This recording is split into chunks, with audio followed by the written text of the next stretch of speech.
చూడండి, మనం ఇందా చేలో చూసాం కదా, ఎకర్నర్ చేలో ఈ విత్తనాలు అవేనండి. ఈ కుప్ప అంతా మేమైతే ఇక్కడ కూడా ఉంటాయి, కింద కూడా ఉంటాయి మాకు. ఇవే విత్తనం అండి, అదే చేలో అయ్యి.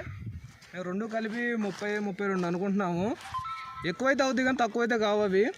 చూడొచ్చు, రెండో కోత కోసినవి ఇక్కడే ఉన్నాయండి, మన పక్కనే ఆరబోసి ఉన్నాయి. ఇవి నిన్నే అయిపోయింది కోత. చూడొచ్చు మీరు కొబ్బోసాము ఇప్పుడు వీడైతే. మీరు కాయ క్వాలిటీ చూడండి, చేలో ఎలాగుందో ఇక్కడ కూడా అదే కలరు, అదే అంతే హైటు మొత్తం ఉంది.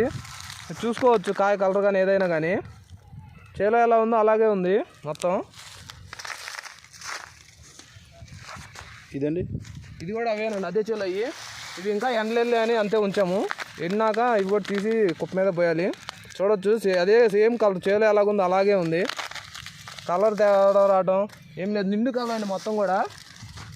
చూడొచ్చు కాయ సైజు చూడండి, కాయ సైజు కూడా, ప్రతి కాయ కూడా ఎంత సైజు ఉందో మీరు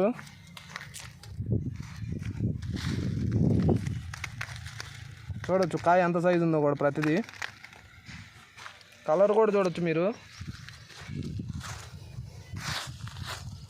ఇది రోడ్డు పక్కనే కళ్ళం చూస్తున్నారు. కళ్ళం రోడ్డు పక్కనే ఉండడం వల్ల ఊరి పక్కనే ఉందండి కళ్ళం కూడా మాకు. అందరూ వచ్చి అడుగుతున్నారు కూడా, ఎకర్నర్లో ఇంత కాసిన ఏ విత్తనం అది ఇది అని చెప్పేసి. మేమైతే చెప్తున్నాము, ఖమ్మం జిల్లాలో హనుమాన్ సీడ్స్ దగ్గర తీసుకొచ్చామండి, బోస్వని అనే విత్తనం ఇది అని చెప్తున్నాము మేమైతే. వాళ్ళు తీసుకుంటారని కూడా చెప్తున్నారు ఇప్పుడు కూడా. రేపు బుకింగ్స్ ఆన్ అయినాక చెప్తాం, తీసుకోవాలండి మేము కూడా. 4 ఎకరాలు వేయడానికి మేము కూడా చూస్తున్నాము.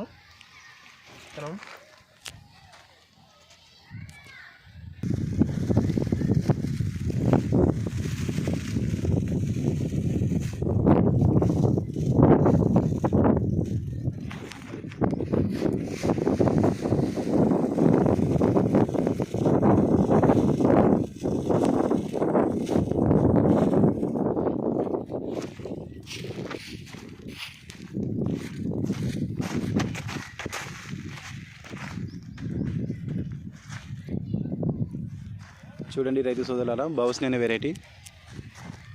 కాయ క్వాలిటీ కానీ మండి కానీ చూడండి ఎలా ఉందో.